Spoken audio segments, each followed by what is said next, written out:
It started, as most of life's profound humiliations did, with a wish made on a Tuesday. Luna Wren, palace gardener and omega of negligible social standing, was on her knees in the royal rose garden, wrestling with a particularly stubborn patch of bindweed.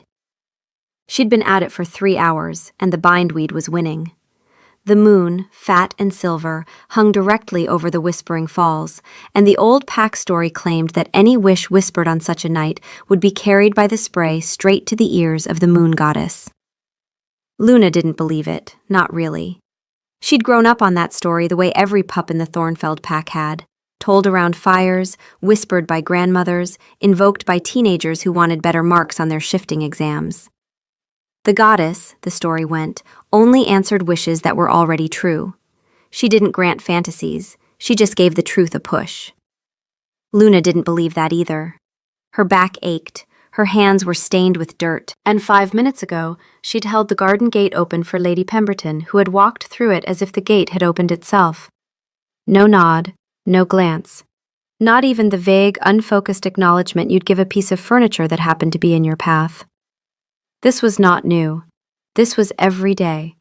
The wolf in her, who had opinions about everything and shared them with the dry enthusiasm of someone narrating a mildly disappointing documentary, observed. He's done that 412 times, give or take. I stopped counting because it was depressing us both. Luna ignored her. She was good at that.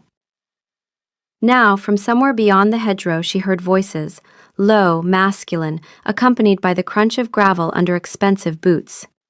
King Orrin Blackmere and his council, returning from the evening session, his laughter, a deep, rolling sound that did something unfortunate to the hydrangeas and something worse to Luna's pulse, drifted across the garden. He didn't look her way. He never did. Something stirred in her chest. A quiet nudge, persistent and unwelcome. His scent is on the breeze again. Pine and ozone. You noticed. Again. Luna yanked a fistful of bindweed from the soil and told herself it was the evening air.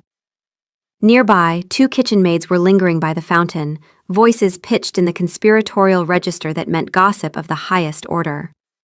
Did you hear? Alder Thorne from the Creek Hollow pack found his mate. Right there at the summer market. Looked at her and just knew. Imagine, the other sighed. Just imagine. Luna rolled her eyes. Your heart rate just spiked. I'm noting that for the record. It doesn't happen to people like us, Luna muttered under her breath, and she wasn't sure if she was talking to the maids, her wolf, or the bindweed. Interesting use of us.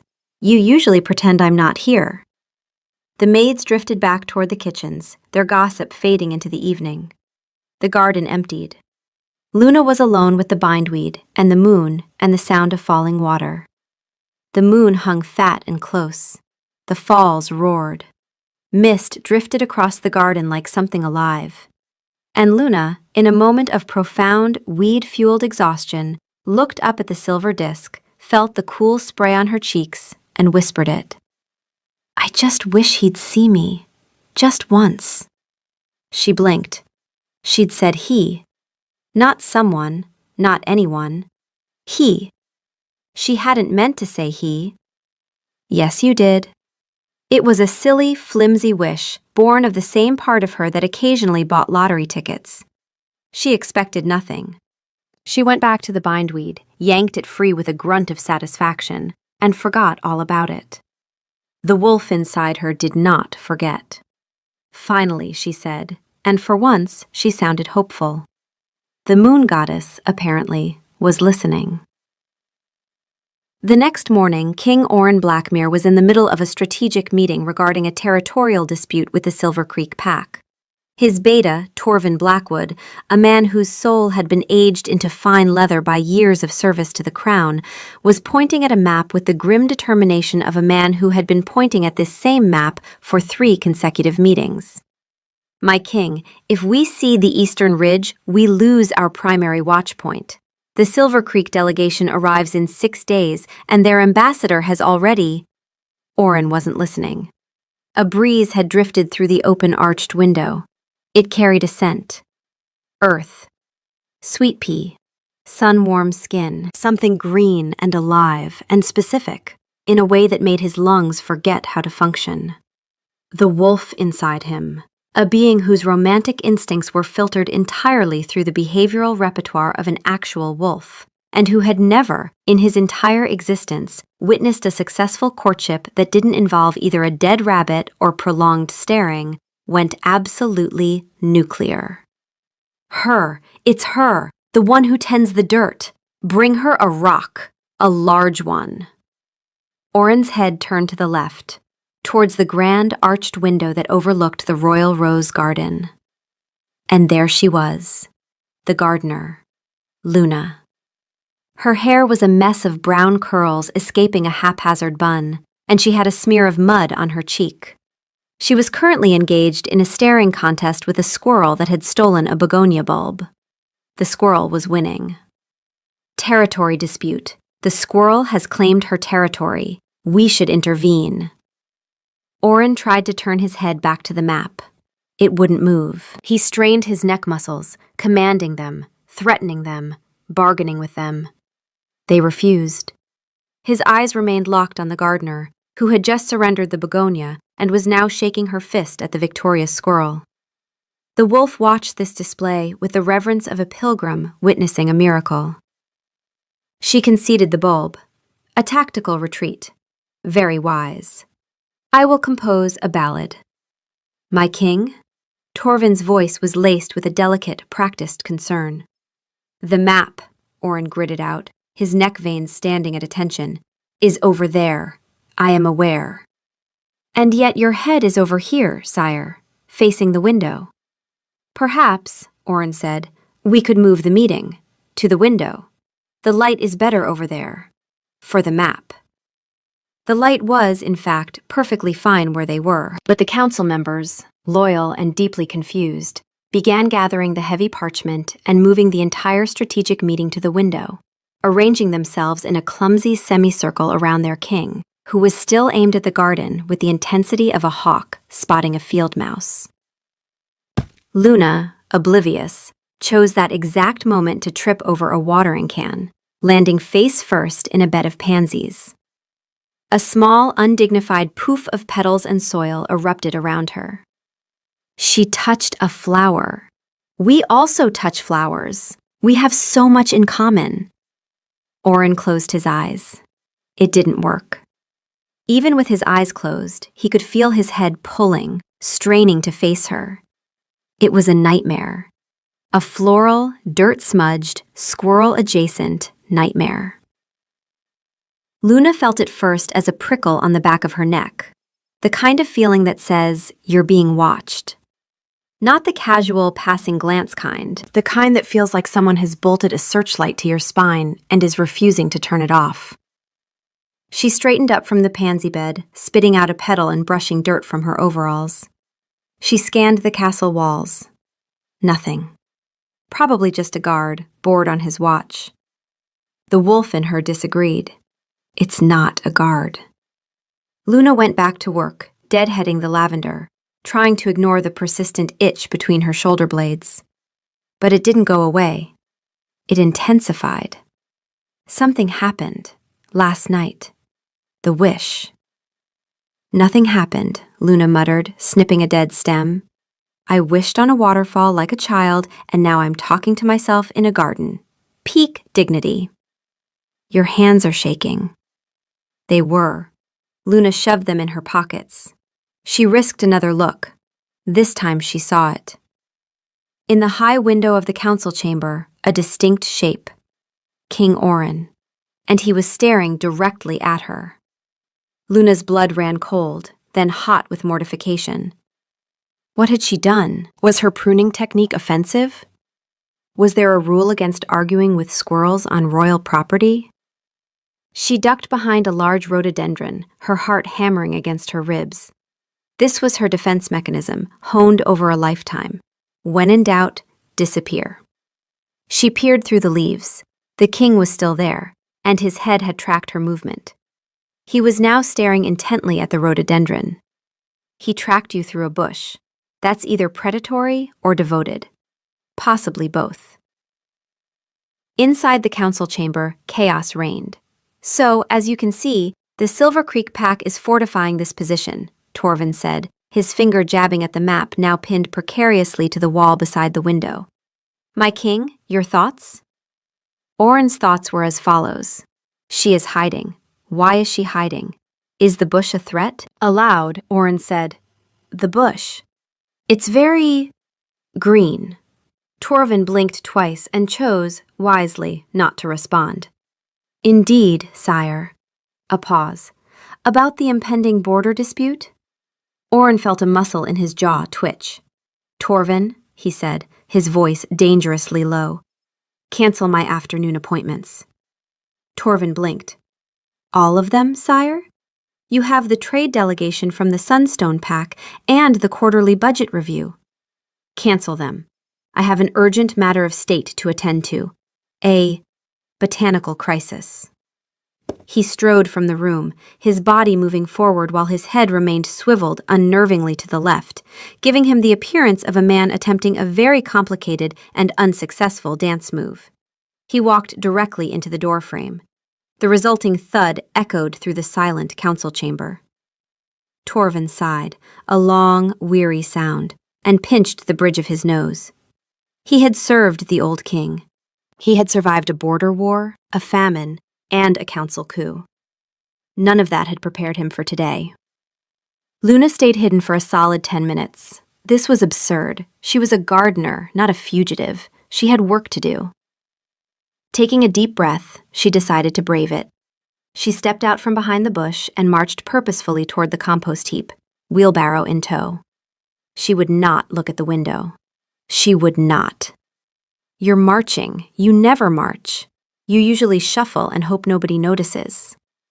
I'm being professional, Luna hissed. You're panic marching. There's a difference.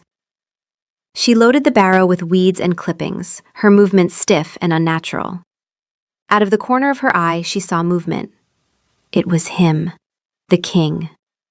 He was walking across the grand lawn, flanked by 2 royal guards who looked deeply uncomfortable. And he was looking at her. His body walked a straight line toward the training grounds, while his attention pulled permanently sideways, the most bizarre, terrifying, and frankly impressive display of neck control she had ever witnessed. He passed a sundial, missing it by inches. He navigated a stone bench with the eerie precision of a guided missile. The wolf in him had apparently switched to tactical navigation, obstacle avoidance without ever breaking line of sight. Luna found herself holding her breath. This couldn't be happening. She was Luna Wren. People didn't look at her, let alone stare as if she were the single most interesting thing in a world that contained, among other things, actual dragons in the northern mountains. He smells like pine and ozone, even from here. Your body is responding. My body is panicking. Those are remarkably similar, biologically speaking. She reached the greenhouses, her sanctuary, and practically dove inside, slamming the door behind her. She leaned against it, her breath coming in ragged gasps. The greenhouse was warm and humid, smelling of damp earth and growing things. It was safe. She waited a moment, then crept to a pane of glass and peered out. The king had stopped in the middle of the lawn. The guards had stopped with him, and he was standing there, motionless, facing the greenhouse door. Luna watched from behind the glass. He's just standing there, in the middle of the lawn. His guards look like they want the ground to swallow them. Luna slid down the glass and sat on the floor. This is because of the wish. I know. You asked to be seen. You didn't specify the terms. I'm aware. The terms are not great. The next few days were a masterclass in escalating absurdity. Oren tried to rule a kingdom while his gaze was permanently claimed by a gardener. He held audiences with foreign dignitaries while angled awkwardly in his throne. He inspected the new recruits for the pack guard, with his head craned so far back toward the distant herb garden that he nearly fell over. The wolf provided a running commentary of courtship suggestions, each one filtered through the behavioral logic of a creature whose entire understanding of romance was bring gifts, stare, sit very still near the object of affection. She picked up a spade. Excellent tool selection. Bring her a better spade. And then, More quietly, with an odd tenderness that caught Oren off guard. That patch of clover near the east wall. It is lush. She would grow things there. Oren found himself carrying a smooth river stone in his pocket for no reason he could articulate. He'd picked it up from the garden path 3 days ago. It was gray, flat, and unremarkable. The wolf was disproportionately invested in it. Excellent rock. She will be very impressed. Present it, with dignity. His dignity was in tatters. His neck ached from 7 different wrong angles. Torvin had moved past exhaustion into a new emotional state that didn't have a name, somewhere between resigned acceptance and the quiet, faraway look of a man mentally composing his letter of resignation. The botanical crisis excuse had not, Torvin informed him stiffly, been believed by anyone. The council is talking, Torvin said. The staff is talking. Everyone is talking. The general consensus ranges from a debilitating neck spasm to a new form of royal meditation. No one has guessed the truth, because the truth is insane. Oren said nothing. He was watching Luna chase a butterfly away from a newly planted bed of snapdragons. She defended the snapdragons. Our future queen is a tactician. But it was worse than gossip. The Pax rumor network, a force more potent than any standing army, more efficient than any postal service, had moved past curiosity and into suspicion. A nobody Omega Gardner had the king's total, unblinking attention. The staff didn't think it was romantic. They thought it was witchcraft. It started in the kitchens. The cooks, who trafficked in gossip the way other people trafficked in currency, began constructing theories. She used herbs. She had old magic. She'd slipped something into the king's food. No one asked how a gardener who ate in the staff hall and had never been within 50 feet of the royal kitchens would accomplish this, because logic was not the rumor network's primary tool. Luna felt it before she understood it. Coworkers who used to ignore her now actively avoided her. Conversations stopped when she entered the potting shed. The assistant groundskeeper, who had shared her lunch table for a year, moved to a different bench without explanation. Then came the practical consequences. The head housekeeper, a woman named Mrs. Aldrich, whose administrative efficiency was matched only by her capacity for silent judgment, reassigned Luna to the farthest, most desolate corner of the palace grounds. The reasoning given was operational rebalancing. The actual reason was written in the way Mrs. Aldrich refused to meet her eyes. The kitchen staff served her last. Then they served her grudgingly. Then they stopped serving her altogether. And she had to rely on Cora, her friend from the bakery, to smuggle bread rolls out in her apron. They're afraid of you. That's new. The wolf considered this with her usual detachment. They think I'm a witch. You're a gardener who made a stupid wish. There's a difference, but I can see how the distinction is lost on them. For Luna, the constant watching was a waking nightmare. She tried everything. She worked at night, but his chambers had a perfect view of the moonlit gardens, and she would see his silhouette in the window, pointed in her direction. She tried the farthest, most obscure corners of the palace grounds, only to have the king suddenly decide that this forgotten patch of weeds required his immediate and sustained royal attention. The wolf in Oren's head treated these expeditions as migration tracking. She has migrated. We must follow. This is natural. Her friend Cora, a baker's assistant with a mind full of romantic nonsense and bad advice, and a heart too loyal to abandon Luna when everyone else had, was ecstatic. "He's courting you," she'd squealed, dusting flour from her apron. They were in the kitchens, where Cora had pulled Luna through the back entrance to avoid the hostile stares of the cooking staff. "It's a grand, silent gesture. It's poetic." "He looks like a man whose head is stuck," Luna had muttered, stress kneading a lump of dough. "He walked into a fountain yesterday, Cora. A fountain, submerged to the waist. He just stood there, dripping, and staring at me while I repotted the geraniums. There is nothing poetic about that." "It shows devotion," Cora insisted. "I was covered in potting soil and smelled faintly of fish emulsion. If that's what overcomes him, the man has problems. The truth was, it was starting to do strange things to her. After a lifetime of being scenery, being seen so completely was terrifying. But underneath the terror, a tiny, treacherous seed of something else was starting to sprout. The first time he'd smiled, a small, tired, helpless smile, as she'd successfully untangled a string of fairy lights from a trellis, her stomach had done a complicated flip. She had immediately dropped the lights. And from somewhere in Luna, barely a whisper, his pupils just dilated. "I'm not saying anything, I'm just observing." "Stop observing," Luna had whispered. "I've been observing him for 11 months. You've been ignoring me for 11 months. We're both very committed to our respective positions." On the fourth day, Oren cornered her. He'd waited until she was alone in the orchard, harvesting apples.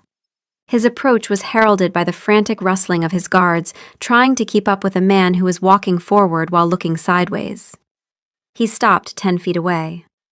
"Gardener," he said. His voice was rough. Luna froze, halfway up a ladder, an apple in each hand. "Your Majesty?" she squeaked, trying to look anywhere but at him, which was difficult when he was projecting a force of will equivalent to a small star. "We need to talk." The wolf in him had been building toward this moment for 4 days. "Closer. Smell her hair. It smells like apples. And sun. And the future." "Shut up," Oren muttered under his breath. I beg your pardon, sire?" Luna stammered, thinking he was talking to her. "Not you," he said, waving a frustrated hand. "It's complicated. Look, this situation." He gestured vaguely at his own head. "It's not intentional." Luna's anxious rambling kicked into high gear. "Oh, I know. I mean, of course not. Why would it be? It's probably a draft, or a curse, or maybe you slept on it wrong. These things happen. My grandmother once slept on a hairpin and could only look at the ceiling for 3 days. It was very inconvenient for conversation. Not that I'm saying you're like my grandmother. You're a king, obviously. A very not grandmotherly king." She trailed off, horrified at her own verbal avalanche. Oren was just looking at her. And for the first time, she saw past the unnerving intensity. She saw the exhaustion in his eyes, the deep, profound confusion. The man wasn't a predator. He was a prisoner in his own body. The wolf in her went soft. "He's telling the truth. Can you smell it? He's terrified." A flicker of empathy pierced through her panic. "Are you all right, Your Majesty?" she asked, her voice soft. His expression softened, the hard lines of his jaw relaxed. "No," he said, and the honesty of it hung in the air between them. "Not really." Before either of them could say anything else, a branch above Luna, overloaded with apples, chose that moment to crack.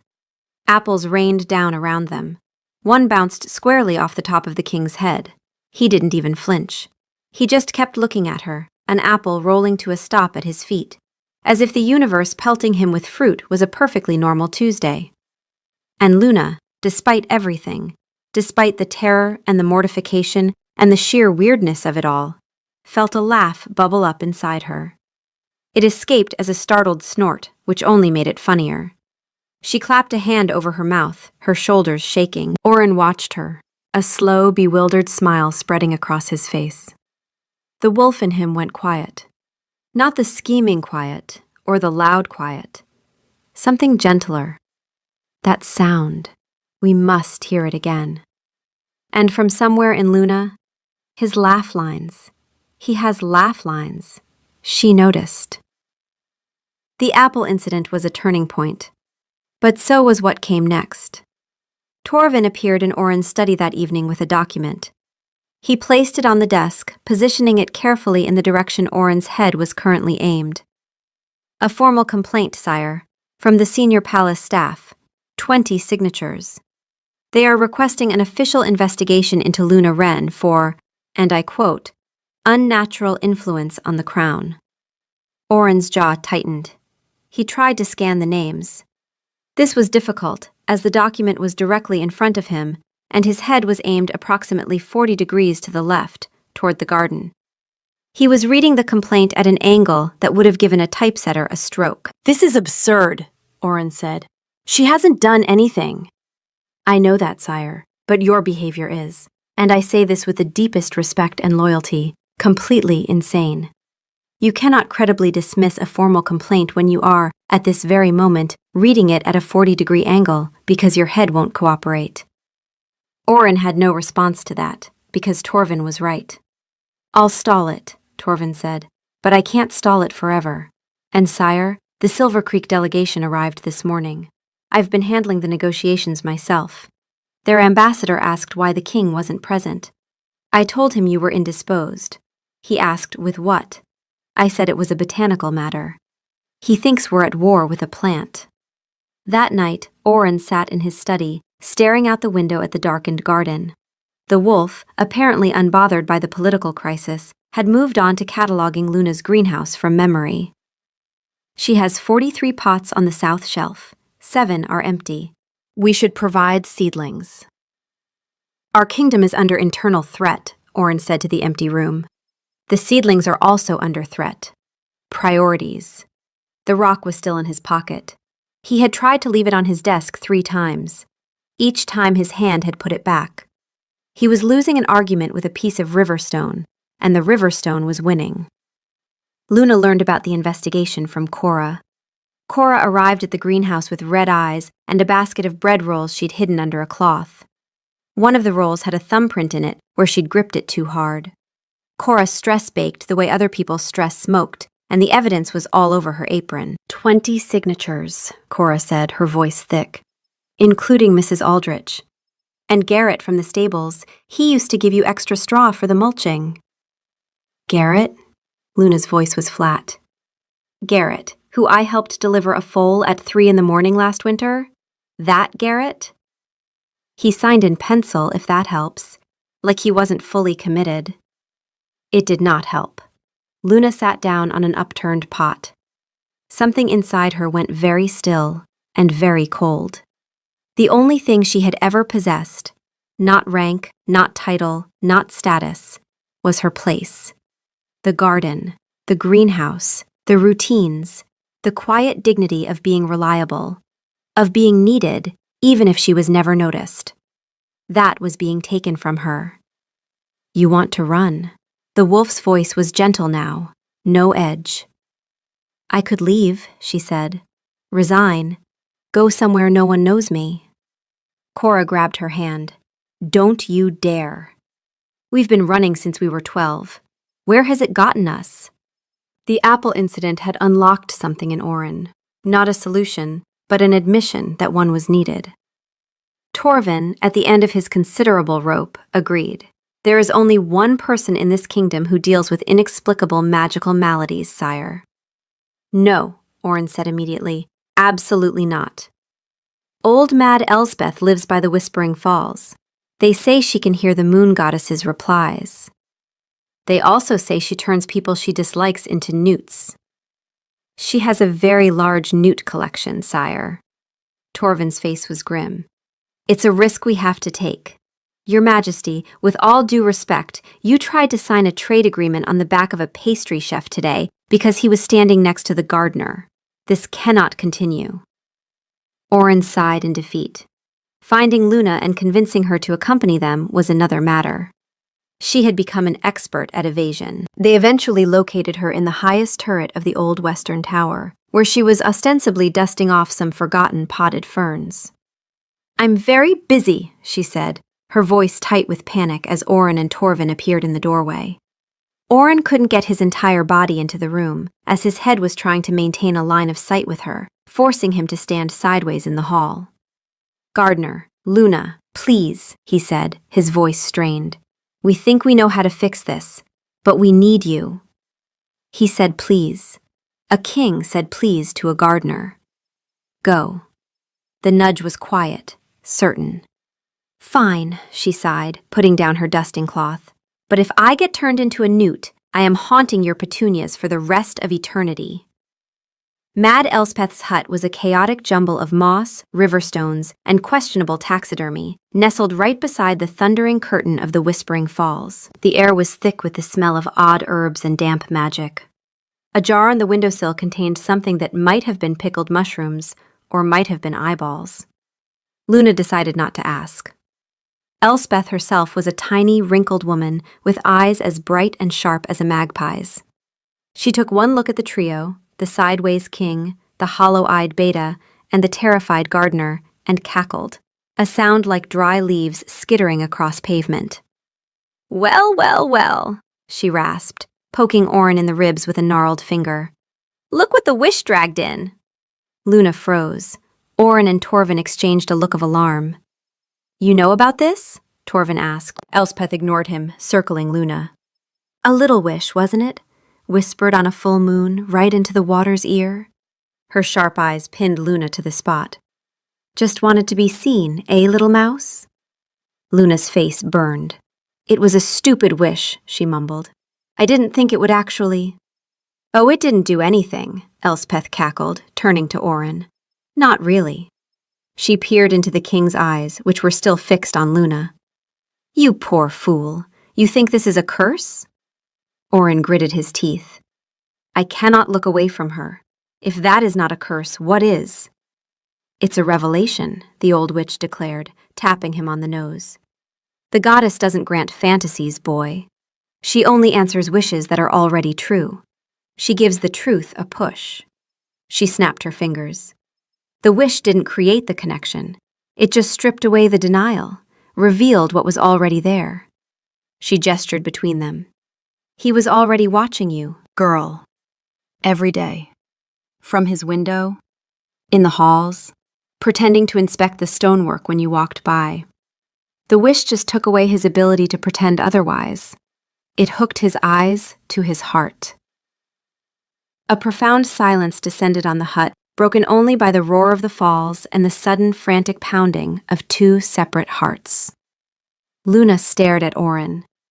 Not as a king, not as a bizarre, headlocked stalker, but as a man who had apparently been hiding a secret so deep, even he hadn't fully acknowledged it. His face was a canvas of shock, denial, and dawning, horrified realization. "Hear that? I told you. First day. The scent. I was right." The wolf inside him was vibrating with vindication. Orin remembered all the times, the stolen glances from the council room window, telling himself he was just appreciating the garden's layout. The way he'd found excuses to walk the southern colonnade because her scent clung to the air there. He'd called it diligence, an appreciation for the palace grounds. He was the king. He was not allowed frivolous feelings for a gardener. His heart, apparently, had staged a coup. Elspeth turned sharp eyes on Luna. "And your wolf's been nudging you for months, hasn't she? That warmth near the south colonnade? The way your hands shake when he walks past?" Luna said nothing. Her silence said everything. From deep inside her chest, very quietly, "I've been very patient." "Now," Elspeth said, settling into a chair that creaked like it had opinions about her weight. "The mechanics. The goddess only answers wishes that align with a truth already in motion. She doesn't grant fantasies, doesn't create bonds, doesn't puppet people. She just takes off the masks." His mask was pretending not to look. The physical compulsion, the head thing, that's the goddess's sense of humor. Bit dramatic, but she's always been theatrical. "So you can't break it?" Torvin asked, his voice faint. "Break what? The truth?" Elspeth snorted. "It's wish magic, tied to feeling. It'll fade on its own. A week from the day it was made. That gives you—" She counted on her gnarled fingers. 2 more days. 2 more days of mandatory honesty." She grinned, a terrifying display of mismatched teeth. "Then you'll be free to look away, Your Majesty. The question is, will you want to?" She leaned forward, suddenly serious. "But hear me, both of you. The wish can't decide your futures. His wolf is besotted, yes, I can hear it from here. He's very loud. And he keeps thinking about a rock. But what the wolf wants and what the man chooses are two different things. When the magic fades, you'll both have to decide what's real on your own. No shortcuts, no goddess. Just two people figuring out if this is something worth keeping. She then shooed them out of her hut, pressing a small, lumpy biscuit into Luna's hand. For the road, little mouse. You look peaky. Luna stared at the biscuit. It looked suspiciously like it had a feather baked into it. She decided to save it. As a weapon, if necessary. The walk back to the castle was silent. The air between them had changed. It was no longer just awkward and strange, it was charged, humming with the energy of a truth that could no longer be ignored. A truth that had exactly 48 hours left on its magical timer. So, he's been watching you for a year. You've been smelling his pine scent for months. And you're going to pretend this is about a wish. The voice inside her was unbearably calm. Please stop talking. I have never once stopped talking. You just stopped listening. The next 2 days were somehow more excruciating than the first 5. The awkwardness was replaced by a fragile, terrifying tenderness. Knowing he was looking not because of a spell, but because he wanted to, changed the nature of the gaze. It was no longer a violation. It was a confession. And it made Luna's stomach feel like it was full of frantic, fluttering moths. Oren, for his part, was a wreck.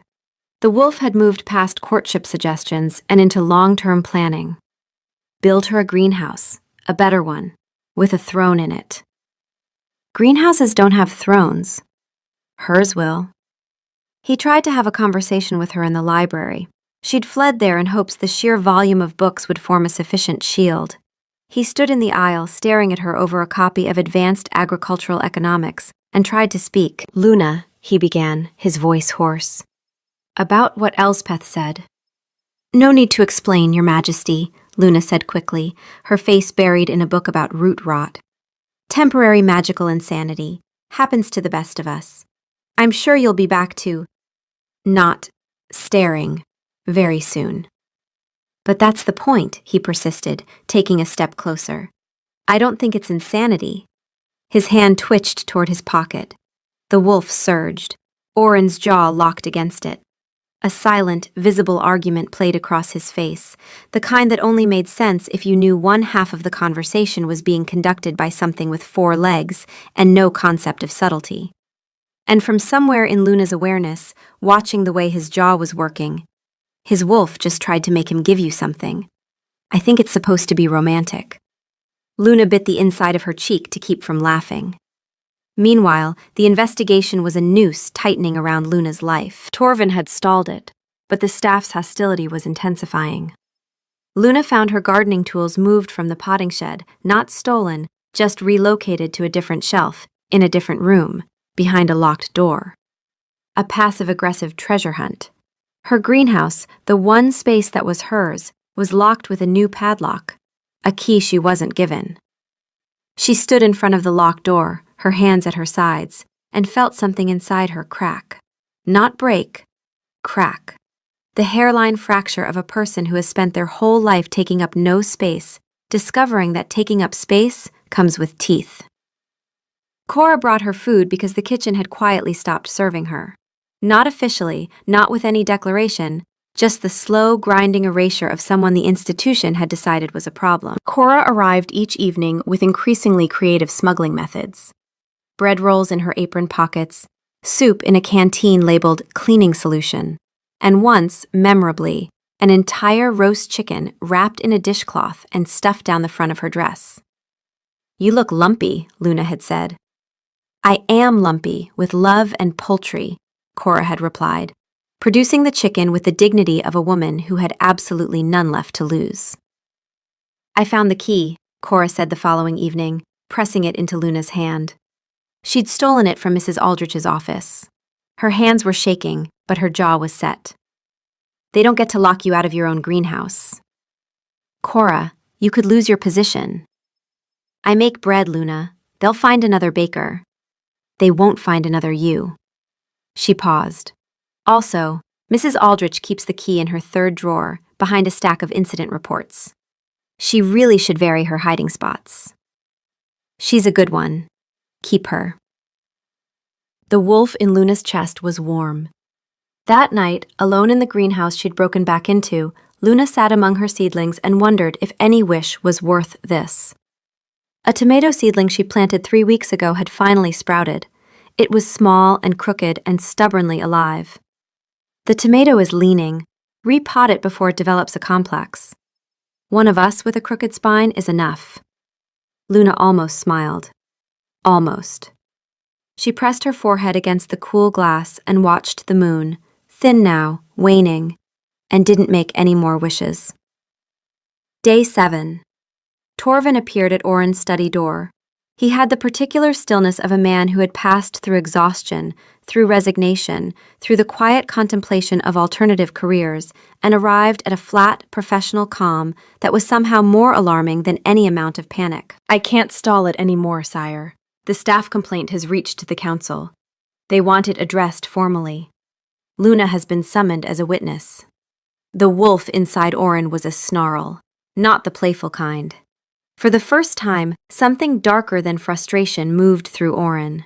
A cold alpha fury that made the air in the room feel heavy. But he couldn't rage his way through this, not with his credibility in tatters. Rage would prove their point. "When?" he asked. "This afternoon, the full council." Torvin hesitated. "Sire, I need you to not growl at Lord Fenton. I know you want to. I frequently want to. But the man has the institutional memory of the entire palace and the grudge-holding capacity to match."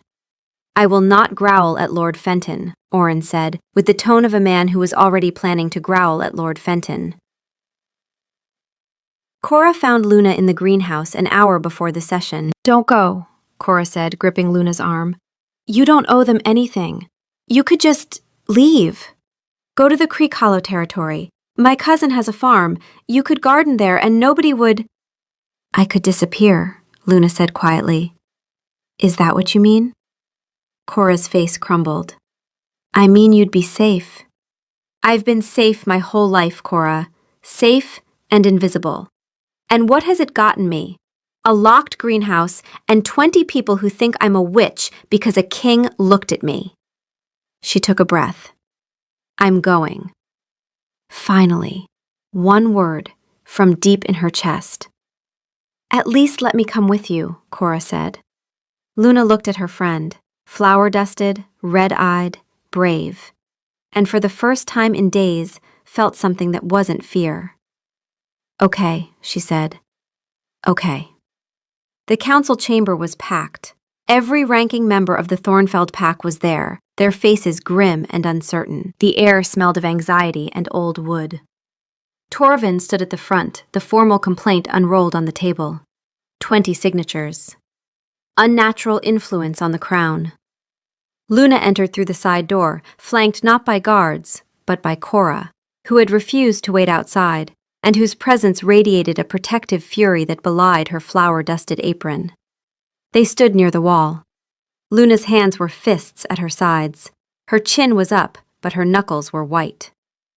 Oren sat on his throne, his body facing forward, but his attention, as ever, pulled toward the side entrance where Luna stood. The wolf inside him was a low, continuous growl, not the playful kind, the kind that preceded damage. A senior councilman, Lord Fenton, a man whose face seemed designed for expressing formal disappointment, and whose eyebrows had, over the decades, evolved into independent organs of disapproval, stood. He adjusted his spectacles. He cleared his throat. He shuffled his papers. He was a man who believed that procedure was a form of power, and he wielded it like a very slow weapon. Luna Wren, you have been named in a formal complaint. 20 members of the palace staff allege that you have, through magical or herbal means, exercised unnatural influence over the mind of the king. How do you answer? Behind Luna, Cora made a sound that was technically a cough and functionally an opinion. The room held its breath. Luna could feel 20 years of training, be small, be quiet, don't take up space, screaming at her to fold. To mumble an apology. To make herself nothing the way she always had. You can run, We've always been good at that. But the door is behind you. The man who sees you is in front of you. Choose. The wolf's voice was steady. No sarcasm, no edge, just truth. Luna stepped forward. Not a stride, not a dramatic march, just one step and then another, until she was standing in the middle of the chamber, alone, small, and refusing to disappear. I made a wish, she said. Her voice was quiet, but it carried. On the full moon, at the Whispering Falls. I wished to be seen. Murmurs rippled through the chamber. Luna kept going. That's it. Not for power, not for influence, not for the king's attention. I wished that someone, anyone, would look at me. The lie was small and necessary. She had said he. She knew she had said he, but she would walk into a bonfire before admitting that in front of Lord Fenton. Because I have spent my entire life in this palace, and I was tired of being no one. She looked at the table, the 20 signatures. She knew the handwriting of at least half of them. I held doors for half the people on that list. None of them remember. Lord Fenton's eyebrows, for the first time in living memory, moved in a direction that was not disapproval. It was brief, he recovered. But it happened, and Torvin saw it. Her voice didn't crack. The wolf held her steady, a warm, solid presence at her center. You're doing it. Keep going. She turned to the council. I didn't do anything to your king. I don't have that kind of power. I'm a gardener. I grow things. That's all I've ever done. She took a breath. But I'm not going to apologize for wanting to exist. Silence. Absolute ringing silence. Luna stood there, exposed, honest, and terrified in a way that was entirely different from her usual fear. This wasn't the terror of being noticed. This was the terror of choosing to be. Oren watched her, and the wolf inside him went quiet. Not the excited quiet of plotting courtship, not the loud quiet of restraining a howl, a different quiet, the still, profound silence of something clicking into place. Oh, there she is. And then the spell broke. A small, quiet, internal sensation, like a lock springing open. The pressure that had been there for 7 days vanished. His neck was his own. His head was free. For the first time in a week, Oren could look anywhere he wanted. The council was watching.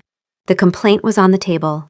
Luna was standing in the middle of the room, having just stripped herself bare in front of every powerful person in the pack. Looking at her now, when the magic was gone, when there was no spell to blame, would confirm everything. It would cost him. He held her gaze. The wolf said nothing, because for the first time, the wolf and the man agreed completely. Luna saw it. She felt the wish's pressure lift, a subtle shift in the air, a loosening she hadn't known she was carrying. The magic was gone. She could feel its absence like a missing tooth. And he was still looking, deliberately, publicly, in front of his council, not because a spell forced him, because he chose to. Told you. 2 words from deep in her chest, no smugness, just relief. Luna's eyes filled. Oren stood from his throne. The investigation is closed, he said, his voice carrying the quiet authority of a man who has stopped performing and started meaning. The wish has been explained. The magic is over. My gaze is my own. A beat. He let it land. And I will direct it where I choose. Lord Fenton opened his mouth. Oren turned, his head moving freely, voluntarily, for the first time in a week, and looked at him. It was the focused, deliberate gaze of an alpha king, and it carried the kind of weight that made furniture feel fragile. Fenton closed his mouth. Behind Luna, Cora exhaled. It was the loudest sound in the room. Does anyone else, Oren said very softly, wish to discuss where I look? Nobody did. Several people found the far wall suddenly fascinating.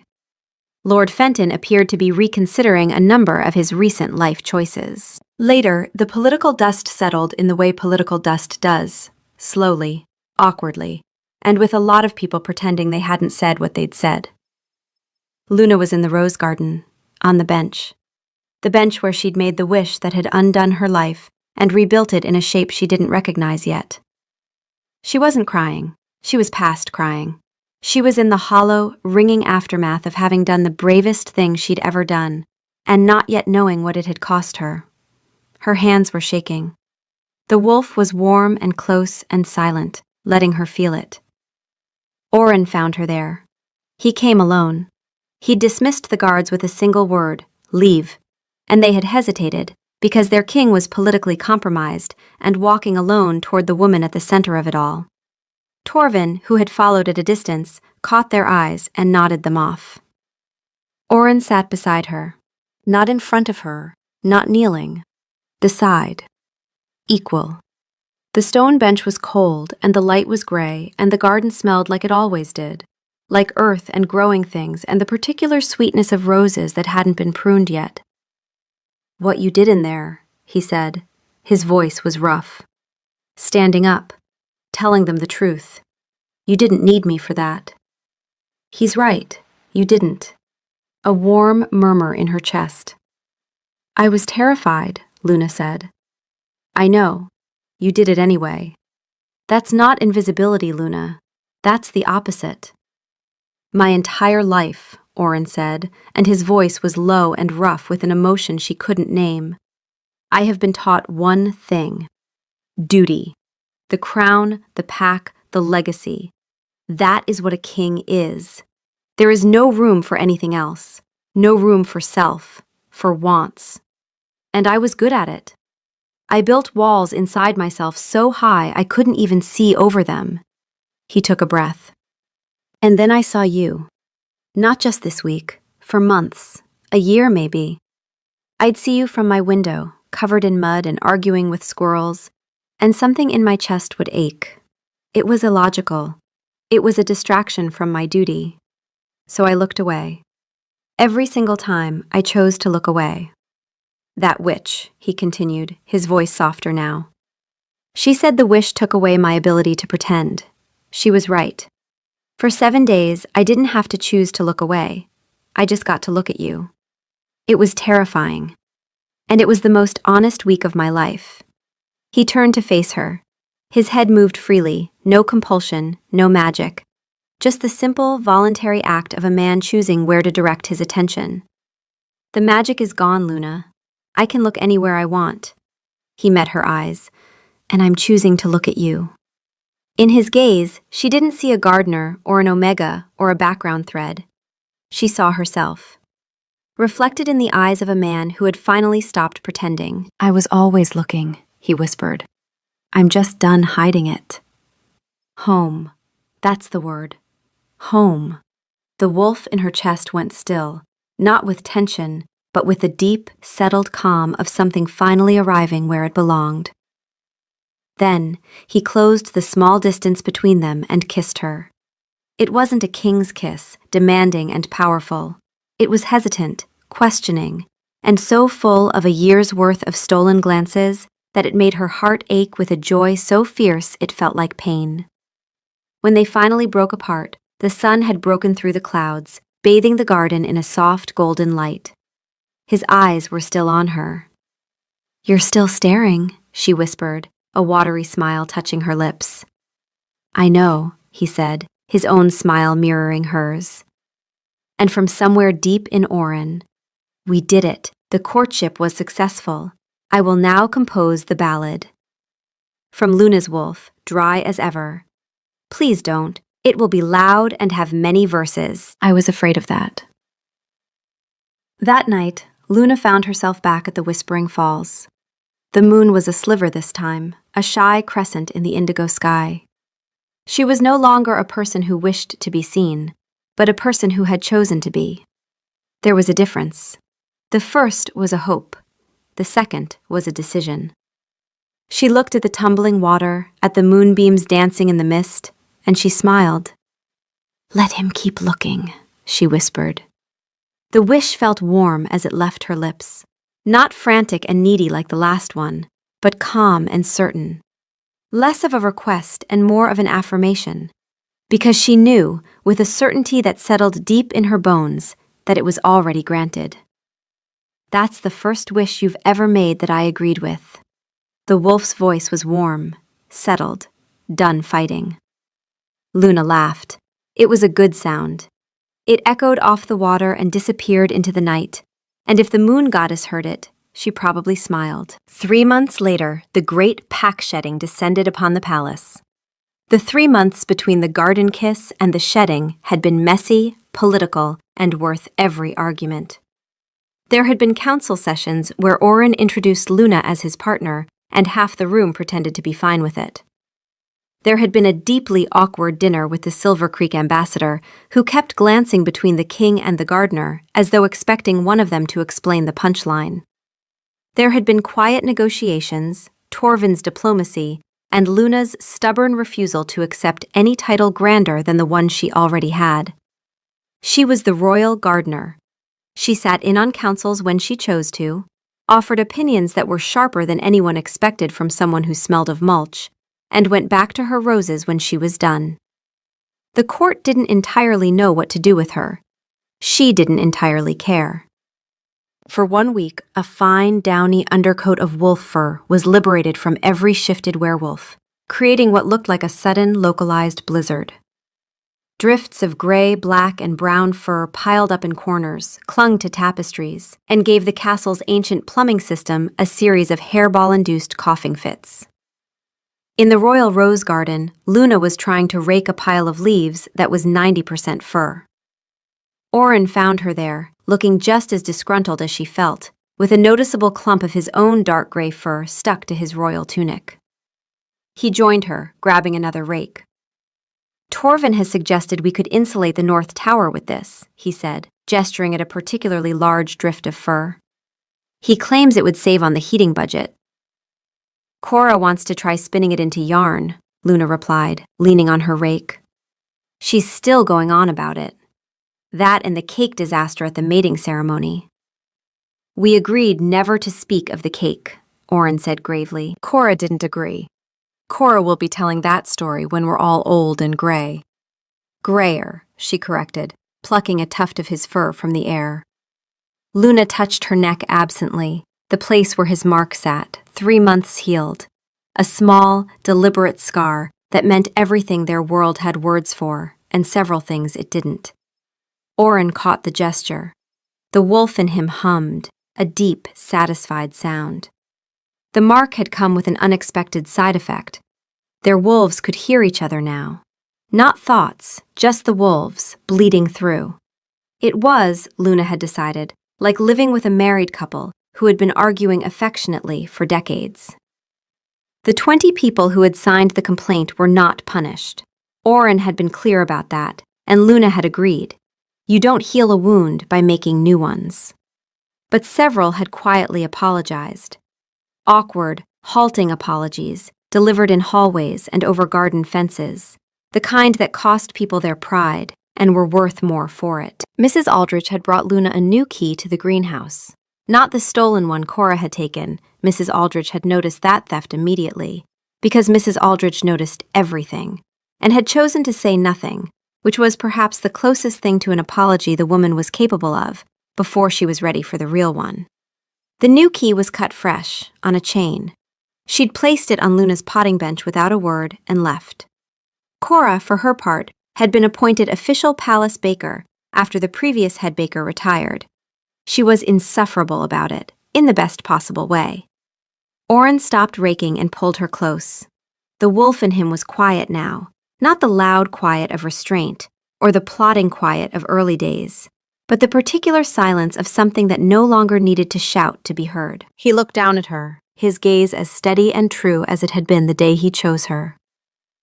"I love you, Luna Wren," he said, "even when you smell like compost and are actively trying to weaponize my shed fur." "I love you too, Your Majesty," she laughed, picking a piece of fur out of his hair. "Even when your head is on straight." He smiled, that slow, easy smile that was just for her, and kissed her, right there in the middle of the fur-covered, beautifully chaotic garden. From somewhere in his chest, barely audible now, more warmth than words. The best Tuesday. And from hers, just as quiet, it is. It was a long way from a secret wish, but it was, she thought, so much better.